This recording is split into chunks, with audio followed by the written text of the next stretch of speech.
frontera del gaming y finanzas descentralizadas. Me presento, mi nombre es Kevin Padilla, pero me conocen como Gistro. Ahí tienen todas mis redes sociales por si quieren en algún futuro preguntar algo o pues estar allí. Y vale, vamos a comenzar rápido con una pequeña introducción. El dilema de la blockchain. Seguramente ya les han escuchado muchísimo el cansancio de que una blockchain solo puede ser o escalable o segura o descentralizada segura, o descentralizada y escalable, ¿no? Cada una tiene sus ventajas y desventajas, ¿no? En el caso de Ethereum, lo que decidieron principalmente que la red fuera descentralizada y completamente segura, pero no escalable. Esto quiere dar a entender que si bien es muy fácil poner nodos y sobre todo que, vaya, nunca se va a caer la red, el problema siempre va a ser la escalabilidad.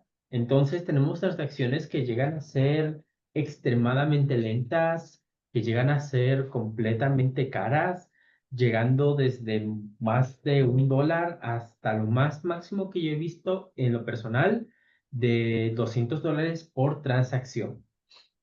Claro, ese es un problema principalmente, sobre todo cuando estemos hablando de cuestiones financieras o cuestiones de gaming, ya que pues para cada acción necesitas hacer una transacción y pues estar pagando más de $200 por solamente, no sé, mover un objeto o hacer ciertas operaciones, claro, llega a ser muy, muy pesado. Entonces, llega Arbitrum y dice, ok, va, Ethereum, tú tienes seguridad de centralización, me encanta, pero ¿qué parece si yo por ahí pongo directamente la escalabilidad?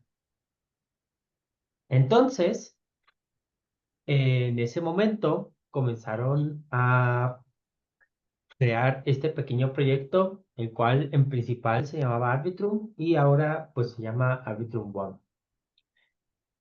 Y ok, eh, para dar por ahí un poquito más de contexto, Arbitrum One es una de las primeras tecnologías roll-up existentes, fun fact. ¿Y cómo funciona? Muy fácilmente.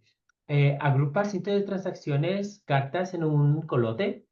Estas se comprimen solo guardando los datos esenciales y se publica en una L1 o L2. ¿Por qué L2? Lo hablaremos un poquito más adelante. Como una prueba verificable, es decir, una tarifa de red para todo el lote. Uno de los beneficios clave es que tienes el 90% menos en tarifas, ya que el costo es dividido entre las transacciones. Tienes una velocidad extremadamente rápida en procesamiento, casi en segundos, yo diría microsegundos. Y obviamente todo pivotea a Ethereum, así que tienes la seguridad de que todos estos datos almacenados se van a quedar en Ethereum mismo para auditoría y disputas. Para irnos un poquito más en imagen, voy a mover un poquitito esto. Si es que aquí está. Ok. Muy sencillo.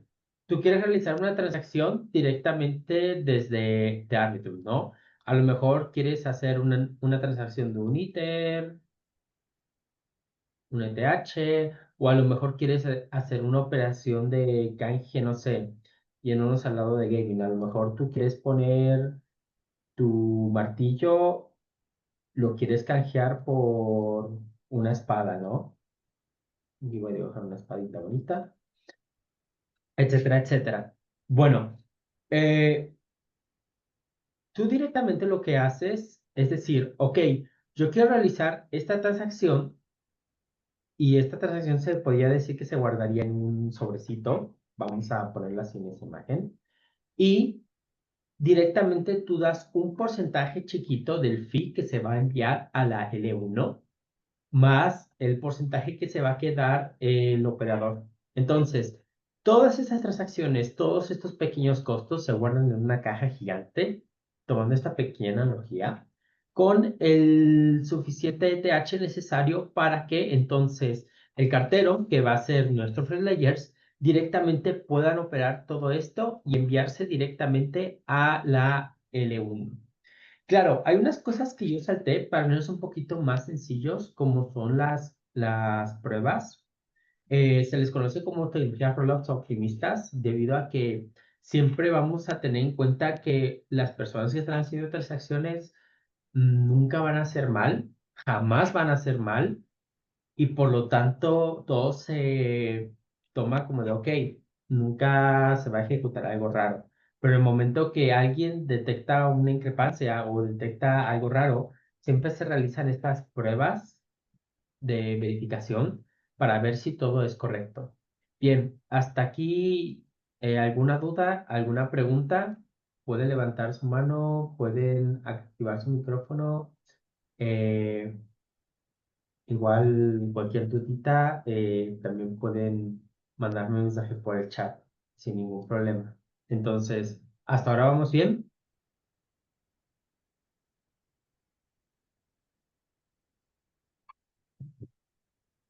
Ok, ¿cómo detectas si hay un problema de seguridad en los contratos? Esto viene siendo más exactamente a cómo seguridad te refieres.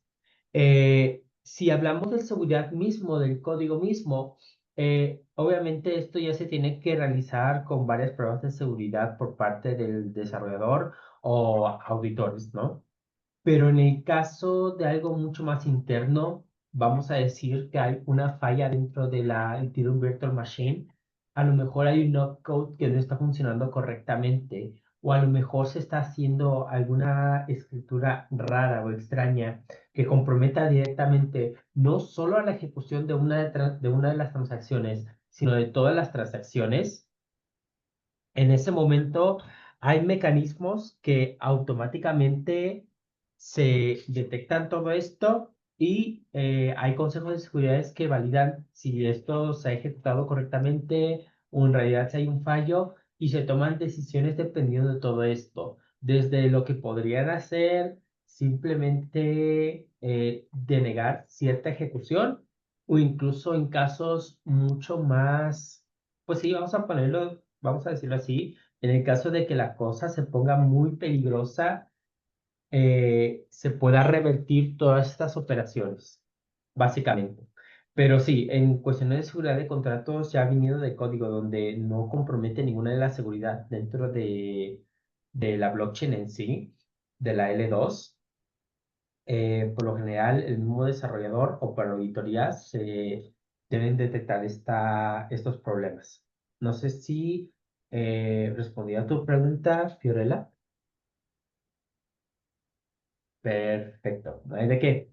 Y vale, así es como funciona así la tecnología Rollup.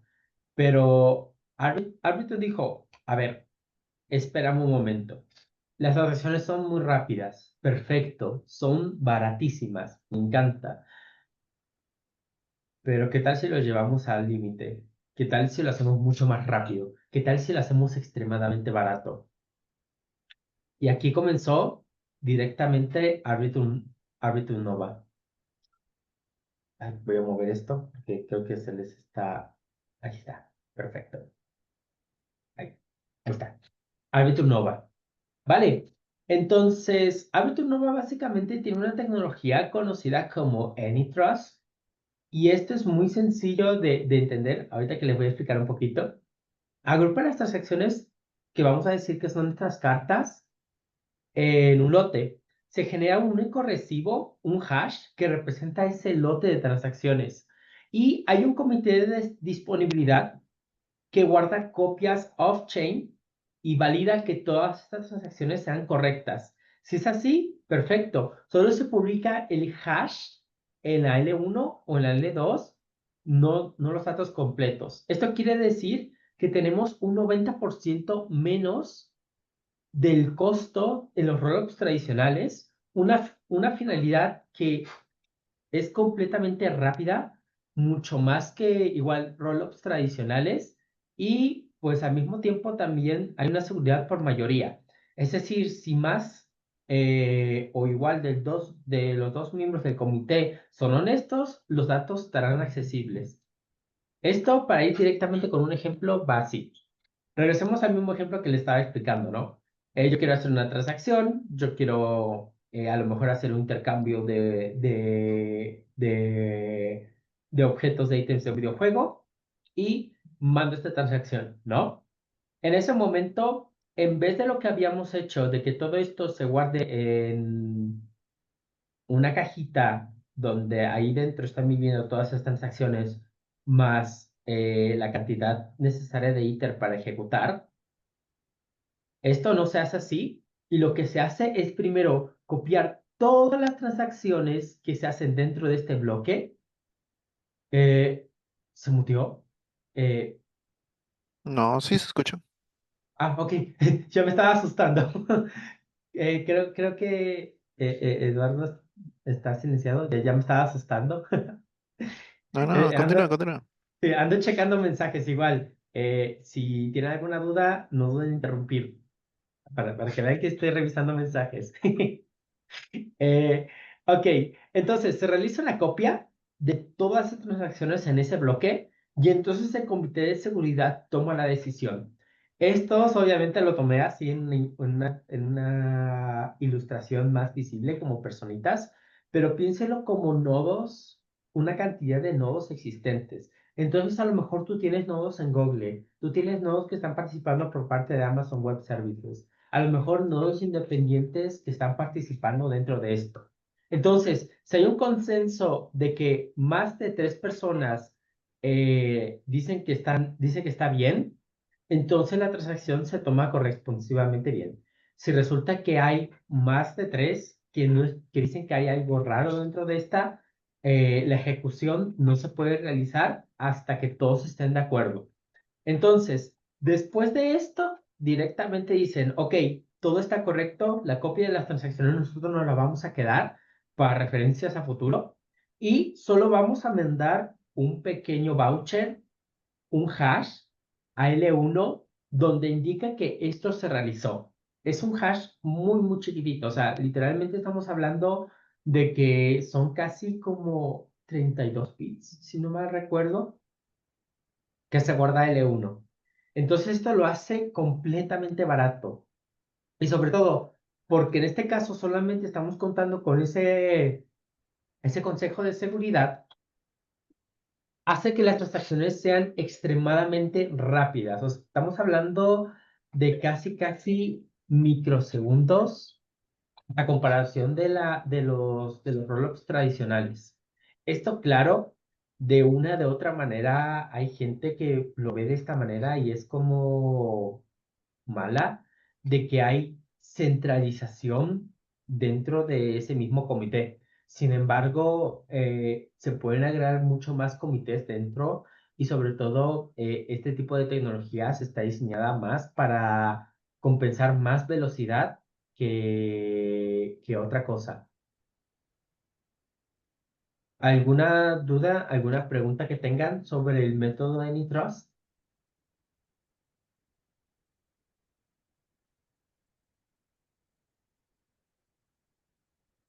Okidoki. Igual, nada más para irnos en resumen. Solo piensa de la siguiente manera. Se copian las transacciones, la área de seguridad decide si está bien o no, envían hash a L1 y listo. Hace que transacciones vayan. Entonces, vale. Aquí vamos con la cuestión de comparativas. Y bueno, esto seguramente ya se los expliqué. Sin embargo, para que ustedes también lo tengan ahí en idea, eh, el tipo de cadenas que literalmente lleva from one son Optimistic Rollups, el de Nova, el Nitros de propósito general, ambos propósito general. El Tech Stack es mediante lo que ellos usan, Arbitrum Nitro, que es compatible con EVM y además tiene unas cositas extra que ahorita hablaremos un poquito más adelante. El Cell Data Storage, todos los datos publicados directamente son publicados en L1 y el Cell Data, todas las transacciones se envían al comité de disponibilidad de datos. El ahorro de gas es 10 a 50x más barato que en L1 y en Arbitrum Nova es de 30 a 150 veces más barato que en L1. y el tiempo medio de confirmación de TX llega a ser menos de un segundo, aunque siendo honestos y ya viendo exactamente cada uno, llega a ser mucho más rápido. Arbitrum no va muchísimo, muchísimo rápido. Y esto se da en los casos típicos. En Arbitrum One vas a ver DeFi, NFTs, todas estas cuestiones de stablecoins. Y Arbitrum Nova vas a verlo directamente en lo gaming y lo social, por la velocidad que tiene directamente sus transacciones. Y bueno, no solamente hay que juzgar la tecnología, sino qué tanto se usa.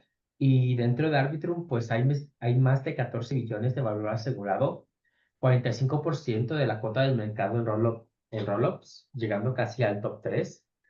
Hay más de 2.000 integraciones de dApps y más de 50 millones de direcciones únicas.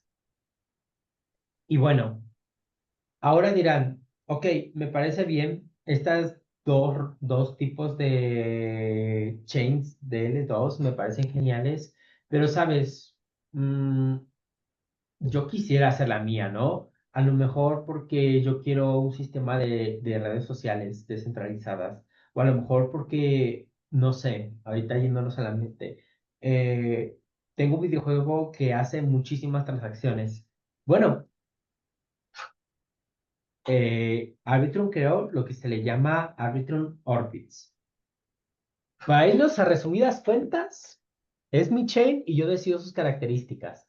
Orbitz es una plataforma que permite crear cadenas L2 o L3 dedicadas, aprovechando la potente tecnología de Nitro de Arbitrum.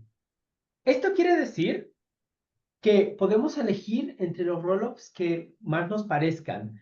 Podemos ir directamente al rollup optimista, máxima seguridad, datos en L2 o en L1 o Anytrust, costos completamente mínimos, seguridad por comité de disponibilidad de datos, más auditorías públicas que están dentro de esta tecnología. Ahora, tenemos una personalización total. Puedes definir el propio token que se va a usar dentro. Es decir, si a lo mejor tú quieres usar ITER, me parece perfecto, tú lo puedes poner así. Pero si a lo mejor tú quieres usar alguna RC20, voy a dar ejemplos. Voy a dar, por ejemplo, existe lo que se llama Anime Chain y tiene su propio token anime. Y literalmente es un RC20 que vive en Arbitrum, pero en su propia chain es el coin principal dentro de esa misma. Y bueno, también puedes configurar la privacidad, gobernanza. En este caso, puedes hacer que sea directamente una DAO, decida todas las ejecuciones dentro, todos los cambios que se van a realizar, o directamente puedes ir full dictadura y directamente solamente ir una persona la que decide si sí o no, o simplemente una wallet que está apuntando a un equipo gigante y que ellos toman las decisiones, ¿no? Y precompilados igual dentro de tu cadena. También puedes agregar los mismos precompilados que hay. Para tomar un poquito de contexto, los precompilados son aquellos smart contracts que ya vienen al mismo tiempo deployados o lanzados justamente cuando comienza la cadena. Ahora, hay compatibilidad con EVM Plus. Esto quiere decir que tenemos integraciones con Stylus. No voy a explicar ahorita mucho porque de hecho ahorita es el siguiente tema que voy a hablar un poquito. Y hay rendimiento dedicado. Esto es un truco asistido sin competencia por recursos y un gas predecible para aplicaciones empresariales. Esto quiere decir que a diferencia como podría ser Arbitrum One y Nova, donde prácticamente tienes que estar prediciendo cuando el gas va a costar más o va a costar menos, si no vas a tener problemas en entrar en el bloque, etcétera, etcétera, etcétera. Esto directamente tienes un rendimiento dedicado para ejecutar lo que tú quieras sin tener que estar con esas predicciones tan raras que luego se hacen para el gas. Y luego, interoperabilidad futura. Puedes conectar con otras cadenas Orbit o incluso Arbitrum One o Arbitrum Nova sin ningún problema. ¿Hasta aquí alguna duda con Orbits?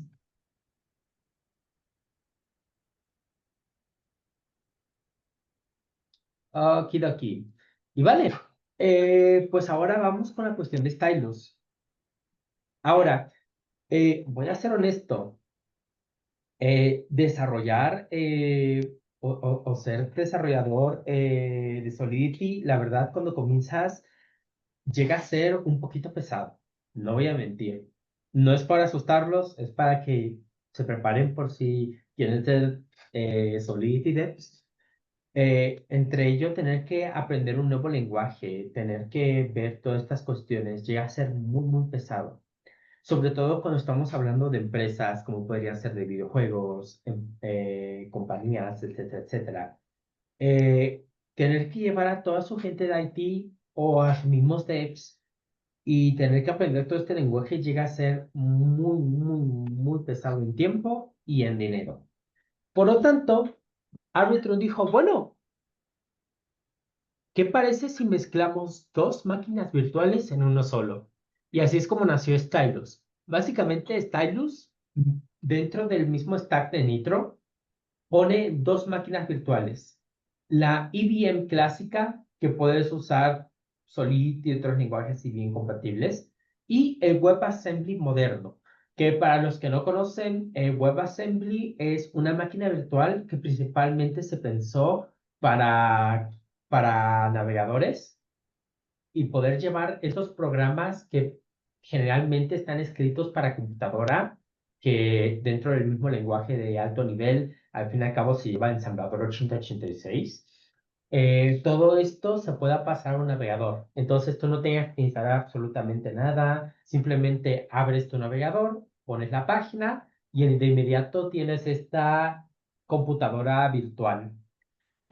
Uno de los ejemplos que más se usa con WebAssembly llega a ser Figma. Eh, Figma básicamente, ya cuando comienzas a abrir la aplicación, es teóricamente un programa de computadora. Pero bueno, eso no, eso solamente es como un fun fact interesante. Entonces, el uso de este tipo de WebAssembly modernos puede usar lenguajes como Rust, C, C++, Go, C-Way o cualquier lenguaje que sea compatible con el ensamblador 8086. Esto quiere decir que literalmente cualquier lenguaje de programación. Ahora, tenemos llamadas cruzadas, es decir, que un contrato de Solidity puede llamar a un contrato de Stylus de completa, bueno, puedes llamarlo o escuchar sus transacciones y viceversa, sin ningún problema de compatibilidades. Ahora, tenemos eficiencia extrema. Los contratos de Stylus gastan menos gas, optimizan costos en cálculos complejos y tiene un WebAssembly probado que, como les había explicado, se está usando en navegadores, blockchains y en sistemas embebidos. También tenemos herramientas potentes como el SDK de Rust para el desarrollo ágil con librerías estándar y el Stylus CLI, pruebas y despliegue simplificado. Esto quiere decir algo muy, muy genial. No solamente ustedes pueden desarrollar contratos simples, como podría ser un token RC20 o a lo mejor un sistema de DeFi, sino pueden ir mucho más extremo, ya que directamente usan SDK de Rust o algunas librerías de otros lenguajes. Ustedes pueden poner, por ejemplo, sistemas criptográficos mucho más complejos, que a lo mejor dentro de Solidity llegan a ser mucho, mucho costosos en gas o literalmente se pasan sobre el peso que debería llevar ese contrato inteligente. No solamente eso, a lo mejor si ustedes quieren meter sistemas de inteligencia artificial, pueden meter librerías dentro y literalmente hacer su propia IA on-chain, lo cual es, vaya, es maravilloso. Y todo sin gastar casi mucho gas. Y también tienen seguridad heredada dentro del mismo entorno seguro de Arbitrum Nitro y también tienen fraud proofs con WebAssembly. Y bueno, solamente para dar un ejemplo un poquito más visual, digamos que tenemos dos contratos desarrollados, ¿no? Un contrato desarrollado en Solidity y otro directamente en Rust. Voy a usar Spotlight solamente para poner acá. Espero que se vea el lásercito.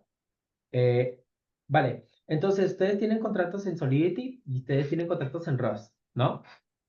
El contrato inteligente de Solidity, vamos a pensar que fue desarrollado hace un año y ahorita estamos nosotros desarrollando un contrato en Rust. Entonces lo que se hace normalmente en Stylus es que los contratos escritos en Solidity se compilan directamente dentro de la máquina virtual de Ethereum y esto deja todo este bytecode, byte, byte no byte, bytecode, eh, para que pueda ser ejecutado en un futuro. Y luego nosotros desarrollamos todo este lenguaje, este control inteligente en el lenguaje Rust. Y lo que hace Stylus es compilar todo WebAssembly, dejar el bytecode directamente y lo más interesante de todo, que si nosotros estamos llamando al contrato inteligente desarrollado en Solidity hace como un año, directamente vamos a tener esta compatibilidad sin ningún problema de todo lo que se hizo aquí. A lo mejor se quiere mintear ciertas cosas, a lo mejor se quiere llamar datos. Todo esto se realiza completamente como si hubiéramos desarrollado un contrato inteligente en Solidity o incluso viceversa. A lo mejor el contrato ya fue desplegado usando WebAssembly y nosotros desarrollamos un contrato inteligente directamente en Interior Virtual Machine. Bueno, nosotros podemos llamar sin ningún problema todos estos datos o podemos realizar ciertas ejecuciones que se hayan hecho mediante Rust usando Solidity como si igual el contrato hubiera sido escrito en Solidity. Eso nos da muchísimo más poder y sobre todo que ustedes no se tienen que cansar en tener que aprender un nuevo lenguaje, sino que si ustedes quieren comenzar a escribir contratos inteligentes, ya lo pueden hacer desde este momento. Y ahora, ¿alguna duda? ¿Alguna pregunta?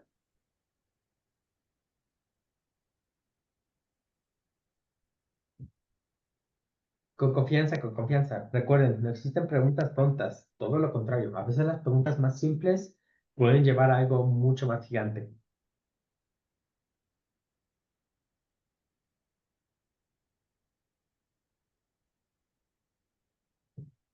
Okidoki. Y vale, eh, ahora que ya tenemos esta pequeña introducción, ahora seguramente se estarán preguntando, bueno, ¿qué puede hacer directamente el árbitro?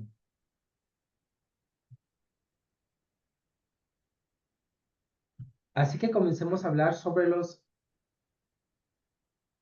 RWAs. Bueno, antes de esto, voy a leer un poquito el mensaje. Yo no, pero se ve súper, sobre todo el Orbit. Sí, Orbit, la verdad, es una de las mejores maneras, es crear tu propia blockchain directamente, sin tener que estar usando las blockchain generales. Pero sí, es genial. Así que también ahí te invita a ver un poquito más de Orbit. Y bueno,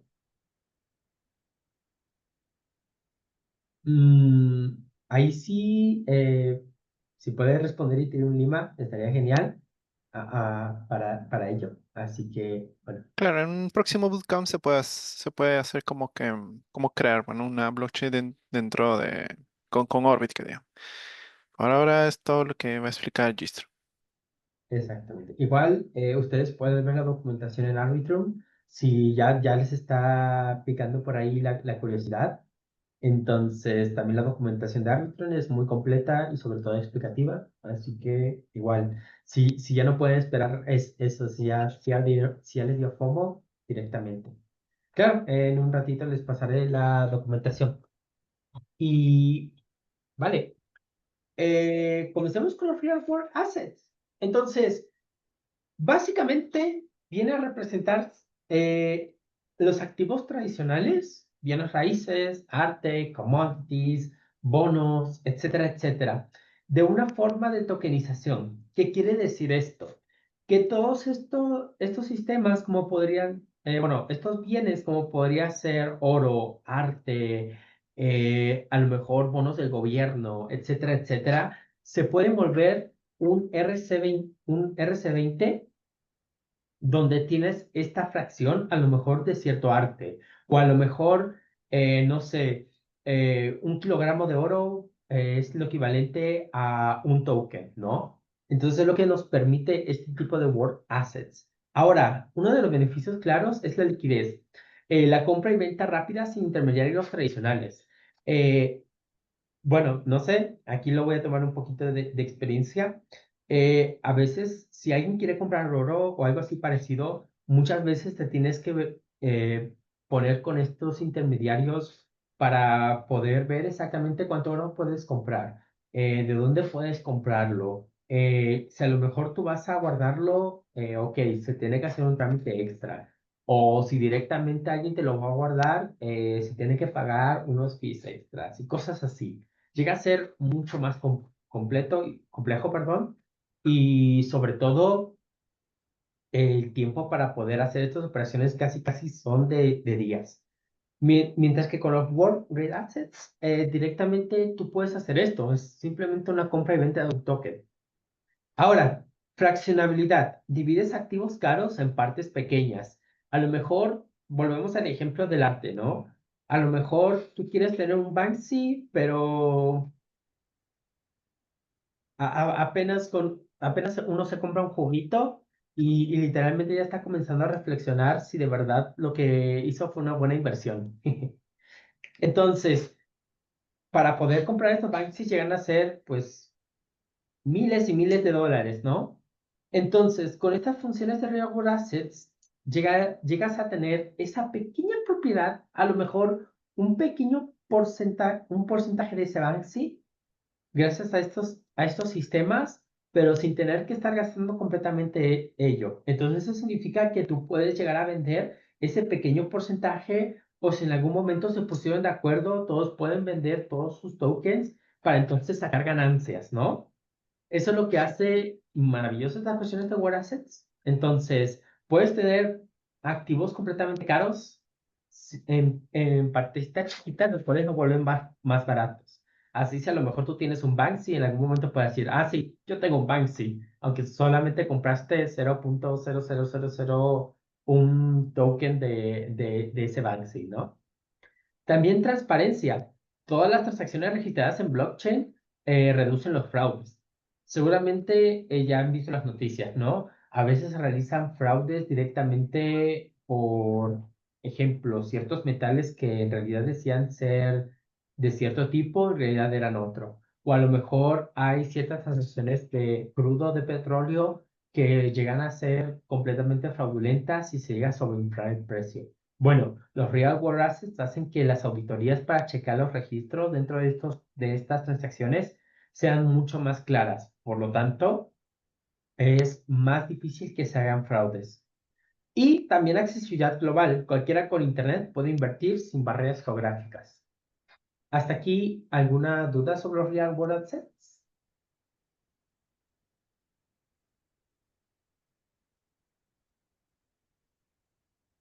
Aquí. Vale, entonces vamos con los ejemplos. Bien, aquí puse unos cuantos ejemplos para que ustedes comiencen a conocerlos. Primera es Ondo Finance.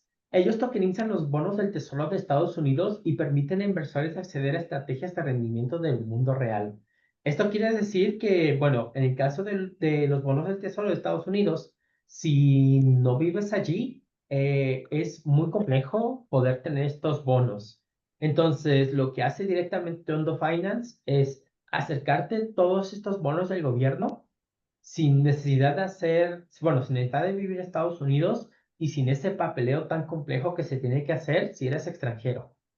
Ahora, OpenEden, igual, lleva los tesoros de los bonos del tesoro estadounidenses tokenizados a Arbitrum con pruebas de reservas en tiempo real. Su producto principal es el T-Bill, un token totalmente respaldado por bonos del tesoro a corto plazo y custodiado por un tercero autorizado.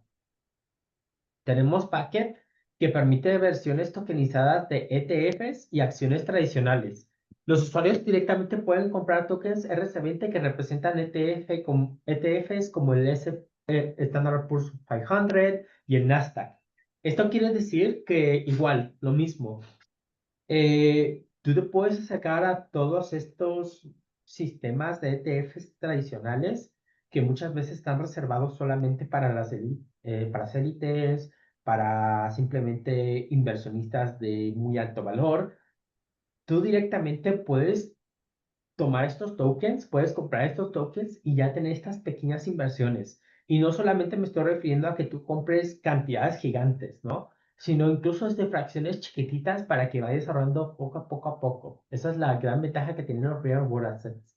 También tenemos Bear Investing, que se centra principalmente en la tokenización igual de las acciones, ETFs, y fondos de mercado monetario de prácticamente todo el mundo. Permite a los usuarios poseer igual acciones fraccionarias. Y bueno, ahora que ya hemos hablado de los real world assets, que prácticamente representan a lo mejor un valor de nuestra vida real o literalmente ETFs, etcétera, etcétera, ahora vamos a hablar acerca de las stablecoins. Bien, son tokens anclados a monedas fiduciarias como el dólar estadounidense o el famoso fiat. Son esenciales para el comercio, préstamos y evitar la volatilidad. Seguramente, pues ustedes ya han visto exactamente la cuestión con Ether o Bitcoin, ¿no? Que sus precios llegan a ser muy volátiles, extremadamente volátiles, y para poder conservar uno para, no sé, guardar un poquito de dinero o a lo mejor para negocios, llega a ser mucho más complejo, porque entonces tú tienes que tener ciertos valores diarios en los cuales tú vas a poner el valor de Ether o de Bitcoin o de otra moneda. Y claro, llega con sus pros y contras. Pros, si es que por algún motivo llegó a subir mucho más el ITER, ¿no? O sea, ese café de $5 que a lo mejor te compraron con ITER, ahora vale prácticamente 10. Perfecto. O en caso contrario, a lo mejor ahorita estás haciendo la transacción, pagando ese cafecito, y pasa un segundo y ¡pum! Se desprova prácticamente todo. Y entonces ese pequeño cafecito de $5 ahora vale uno. Terminó ganando más la persona, ¿no? Entonces, los stablecoins hacen que directamente se represente uno a uno con una moneda en curso. Puede ser dólares, yenes, prácticamente cualquier moneda existente. Y ahora, su rol clave es facilitar todo, desde comprar un NFT para un juego, invertir en un real world assets, participar en finanzas descentralizadas, medio de intercambio por defecto. A lo mejor tienes un pariente que vive en Estados Unidos y en vez de usar Western Union y todos estos sistemas tan horribles, simplemente se te pase un stablecoin directamente a tu cuenta. Entonces, esto nos permite directamente tener una economía mucho más circular y sobre todo mucho más abierta. Hasta incluso casos en los cuales a lo mejor ir a una tiendita y directamente comprar usando estas stablecoins. Entonces, piensan como las stablecoins como técnicamente dinero digital. Y, ok, pero no por la duda, tener un real world assets no es lo mismo que tener un NFT comprado.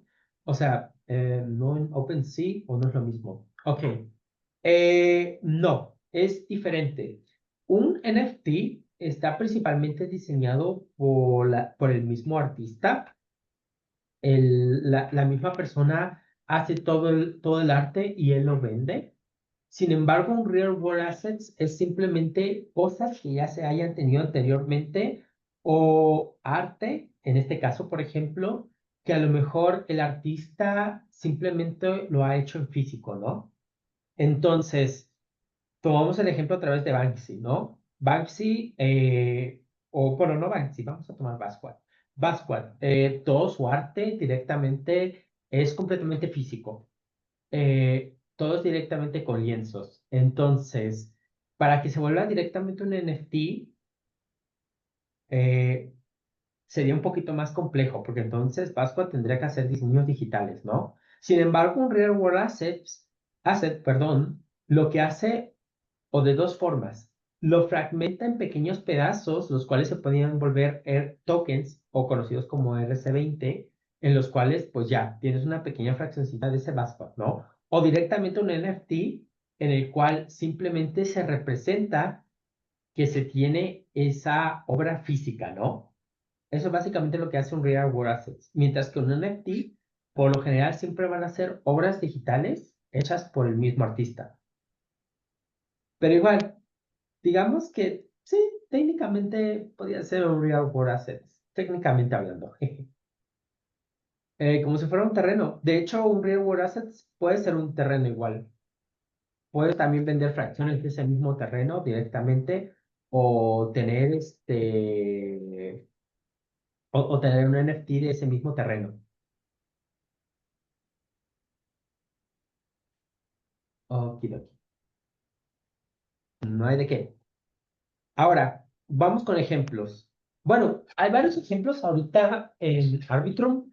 Entre ellas tenemos USDC y USDT, que representan directamente el dólar estadounidense. Y en estos dos casos, por lo general, sobre todo USDC, todo esto está guardado dentro de un banco y por lo tanto se está revisando constantemente cuánto dinero hay en esa cuenta de banco y si hay nuevos ingresos, se emiten nuevos USDC.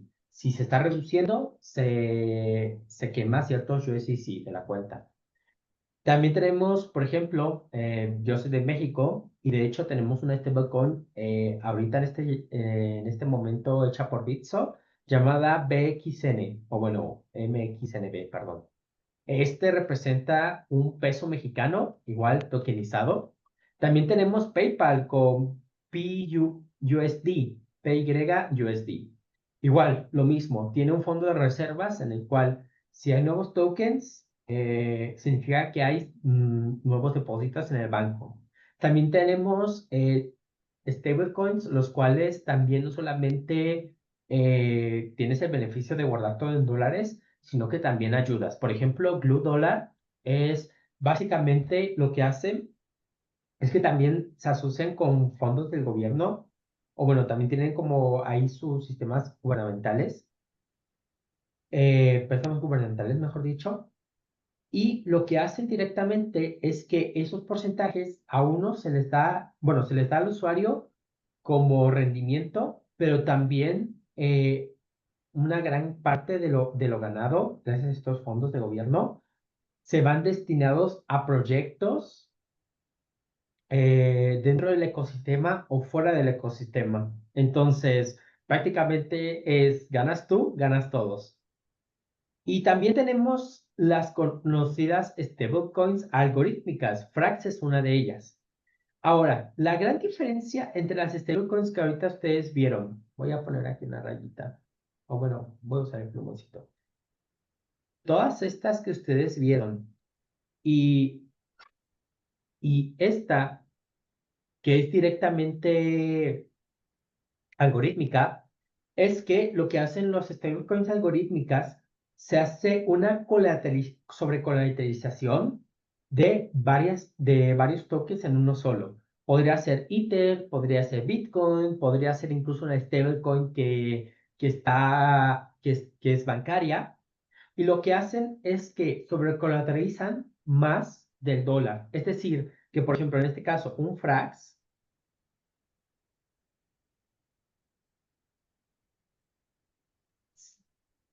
siempre va a ser un dólar, ¿no?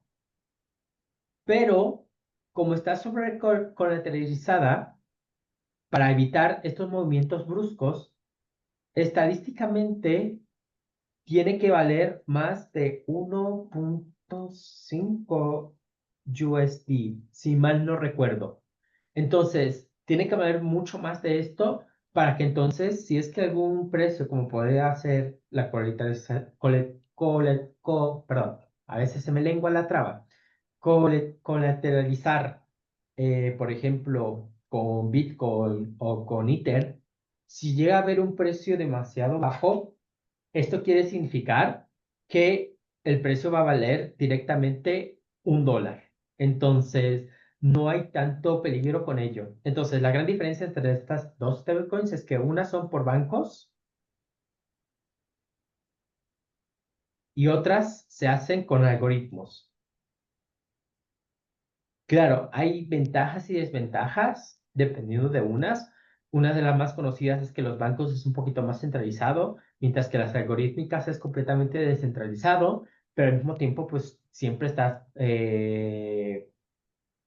a estar seguro que siempre vas a tener fondo, mientras que la algorítmica, si no está bien diseñado el algoritmo, puede llegar a una espiral de la muerte, lo cual ese valor llega a ser mucho menor a un dólar.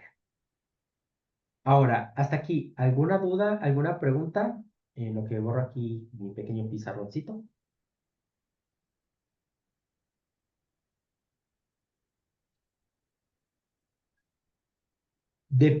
Las algorítmicas son propensas a manipulación. depende muchísimo de qué tan probadas estén. Uno de los grandes casos que pasó, por ejemplo, con Luna, es que desde un principio incluso habían papers que estaban probando que los sistemas que ellos tenían no estaban propensas a bueno, sí, estaban propensas a manipulación. Mientras que con Frax o, por ejemplo, GHO, que es de, bueno, GHO, que es una de estas monedas, algorítmicas, estas están completamente probadas para evitar estas manipulaciones, incluso hasta tal punto de que pueden recompensar a las personas si es que ven que el precio o la colateralización, perdón, se me lengua la traba otra vez, eh, llega a ser baja. Entonces, prácticamente muchas de estas, si se baja esa colateralización, para algunos es prácticamente día de pago, es como de hoy se come familia, porque pueden llegar a colateralizar y ganar muchas más recompensas gracias a hacer que la balanza se equilibre, ¿no? Entonces, depende muchísimo, es cuestión de investigar y sobre todo ver exactamente cierto research o incluso si se llegó a hacer auditorías, también ver cómo se hicieron esas auditorías prácticamente. No sé si respondió tu pregunta, Valeria.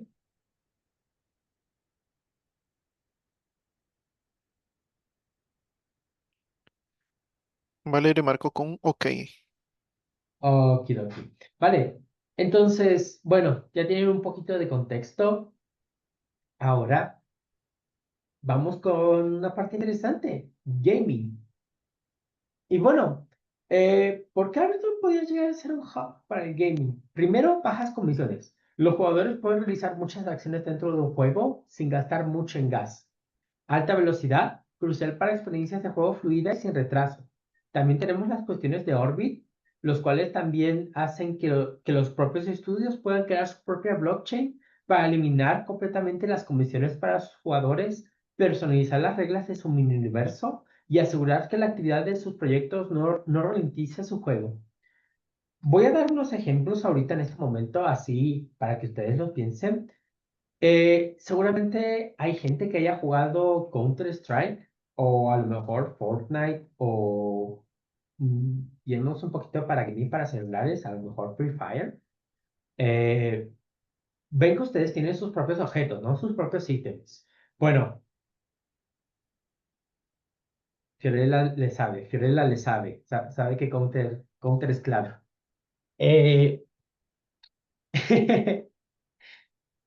Eh, bueno, por ejemplo, voy a tomar el caso de Counter-Strike 2, antes llamado Counter-Strike Global Offensive.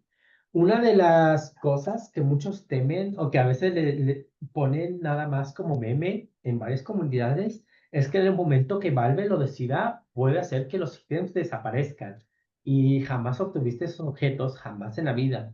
Bueno, lo que da una gran ventaja para sistemas con blockchain, o en este caso Orbit o Arbitrum en general, es que todos los objetos que tú tengas siempre se te van a quedar permanentemente. Esto quiere decir que si en algún momento el juego desaparece, todos los objetos que tú hayas obtenido se van a quedar permanentemente contigo. Así que si algún momento, como ha pasado con algunos juegos, se ha hecho un renacer por parte de la comunidad, ya sea usando ingeniería inversa o el mismo juego o creando sus propios servers, directamente pueden llamar a esos objetos en ese contrato inteligente y así poder volver a usar esos objetos nuevos. O a lo mejor tienes un juego que es de la misma empresa y que por algún motivo hay ítems que prácticamente son lo mismo. En vez de que, bueno, es lo mismo, como por ejemplo, voy a dar un ejemplo rápido. Fortnite. Ven que Fortnite directamente tiene las skins y al mismo tiempo tiene Lego Fortnite, los cuales tienes como una versión Lego de esa misma skin, pero si no me recuerdo tienes que comprarlas por separado. Bueno, digamos que tomando ese ejemplo, tú puedas comprar esa skin directamente, ya sea en Fortnite o luego Fortnite, y directamente tienes esa representación dentro de la blockchain, lo cual los dos juegos pueden leer al mismo tiempo y decir, ah, bueno, tú compraste, no sé, esta skin de Miku directamente en Fortnite normal. Bueno, leyendo los contratos inteligentes, veo que tú lo compraste en Fortnite. Perfecto. Ahora te voy a aparecer la representación en Lego Fortnite, ¿no? Lo cual hace mucho más interesante y sobre todo reduce eh, ese fuerte uso que luego se usa para los servidores, abaratando costos prácticamente a la mitad. Y bueno, voy a dar unos ejemplos mucho más físicos, bueno, mucho más dentro del ecosistema y para ello voy a hablar sobre Treasure DAO. No solamente es un juego, es como un NES descentralizado en el cual tiene un ecosistema de muchos juegos interconectados que usan su token Magic y es uno de de los pioneros y más grandes en Arbitrum. También tenemos Shai o XAI, como ustedes quieran nombrarlo. Es una blockchain de capa 3 sobre Arbitrum diseñada específicamente para juegos AAA y enfocada en la facilidad de uso para jugadores tradicionales. Y bueno, esto ha sido todo lo que de esta presentación. Ahora eh, vamos a abrir esta seccioncita de dudas. Entonces, dudas, preguntas, no solamente ahorita de lo que ustedes vieron, sino ahorita a lo mejor tienen alguna dudita ahí pensándola y dicen, ¿qué tal si se puede usar para esto? Abra su micrófono o ahorita envíe mensajito, no A tengan ver, miedo, pueden levantar la mano y hacer sus preguntas, chicos. no tengan miedo en preguntar. Igual ahorita les paso la documentación de Arbitrum en un momentito.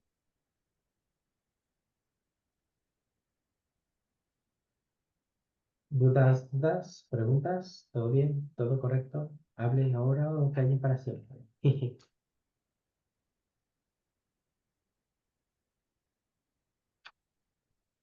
Igual ya les pasé el link a la documentación en Arbitrum por si quieren echarle un ojito ahí. Ahí tendrán todo lo necesario para aprender un poquito más.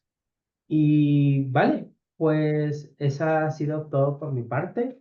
Eh, Cualquier cosa, cualquier preguntita que tengan, igual también dejo mi página, quita.xyz, ahí pueden mandarme un mensajito, pueden mandarme sus dudas. Ah, ok. ¿Cuál es tu opinión sobre los auditores de smart contracts? Quiero decir, ¿qué tan complejo es ingresar a este rubro? Ok, qué bueno que ya me preguntan. Vale, para auditores de smart contracts, la verdad, siendo sincero, a comparación con otros sistemas de auditorías relacionados a ciberseguridad, es muy fácil entrar dentro de este rubro. La verdad, lo único que sí es complejo es en los conocimientos que uno debe tener.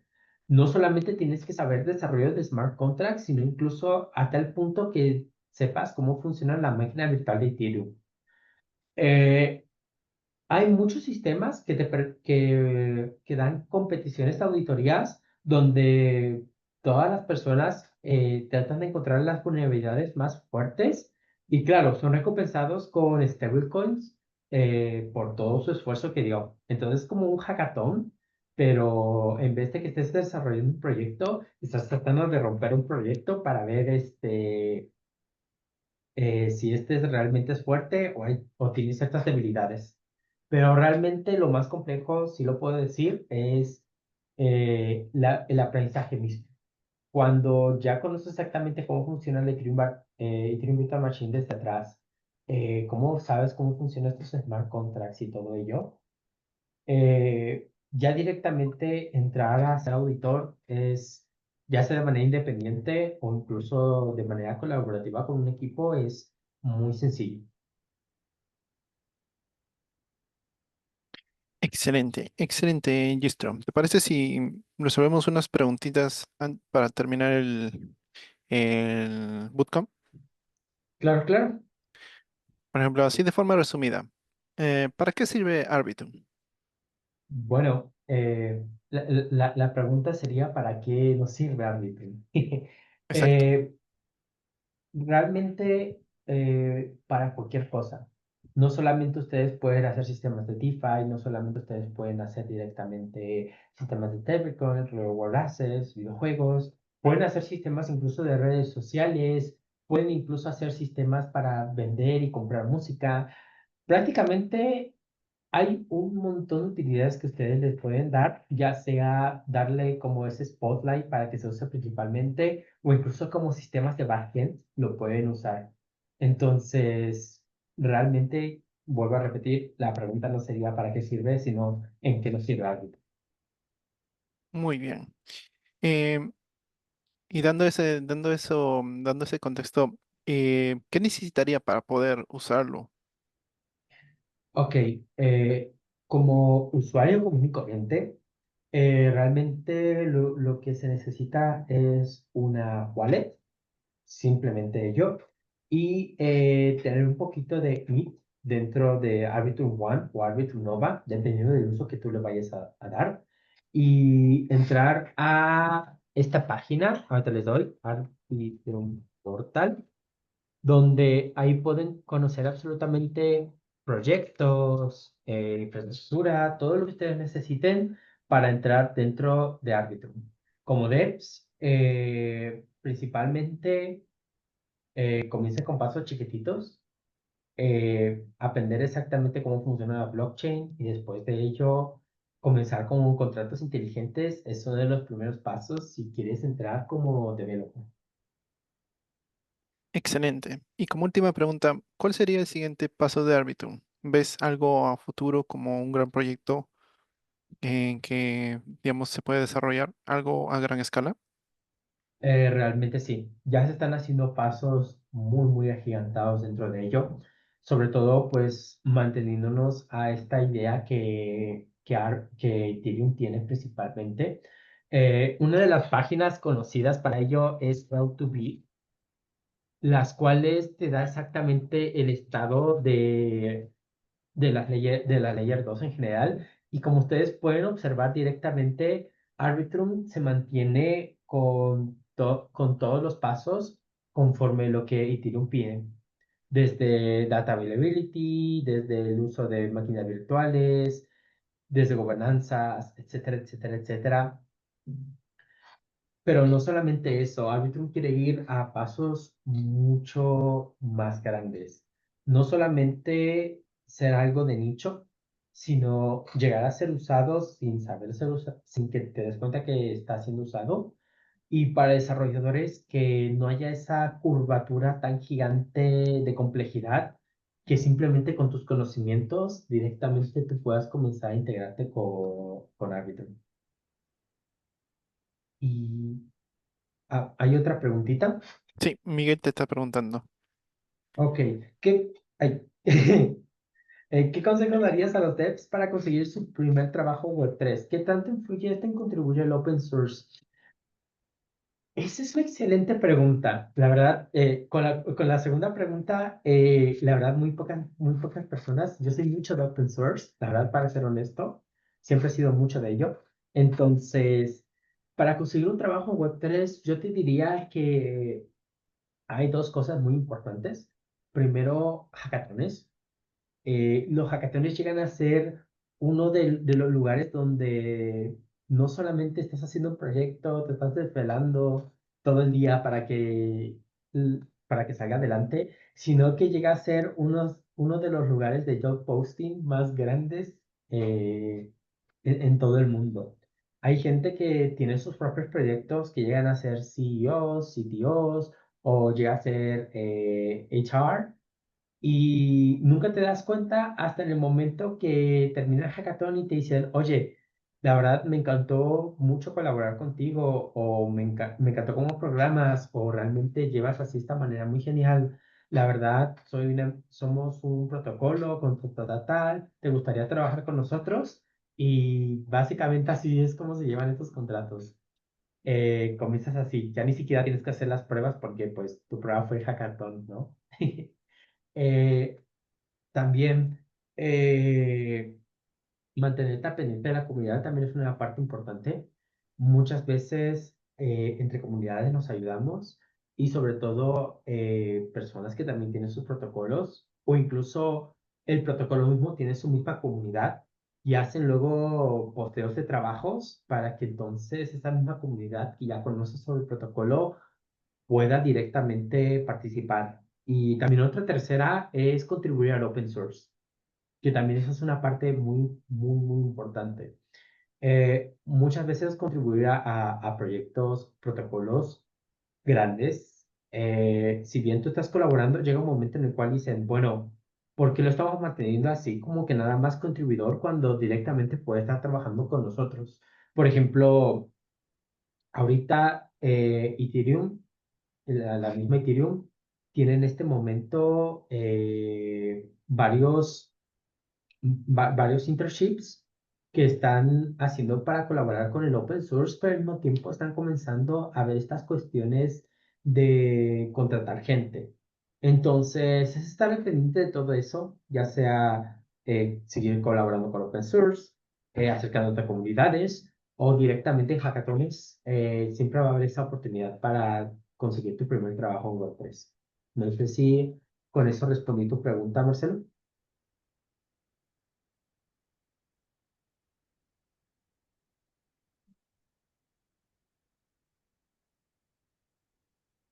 Y sobre también la pregunta de... Ok, perfecto. Sobre la pregunta de Miguel, ¿cuál es el roadmap de qué habilidades o capacidades se debe aprender, aunque el rubro, aunque es nuevo en el rubro? Yo sugiero, y aquí lo digo por experiencia propia, que si uno va a comenzar a aprender, que comience de las bases principales.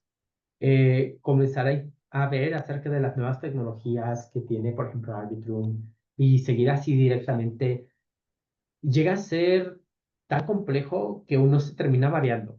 Entonces, yo lo que recomendaría muchísimo es comenzar desde la base y comenzar a acercarte poco a poco a Arbitrum, ver las comunidades, preguntar, o incluso llegar a un punto en el cual a lo mejor estás en un hackathon, estás desarrollando tu propio proyecto y aprenderlo por hacerlo. También es una de las partes también más geniales para que comiences a aprender sobre este rubro y sobre todo pues saber lo nuevo que hay dentro de Arbitrum.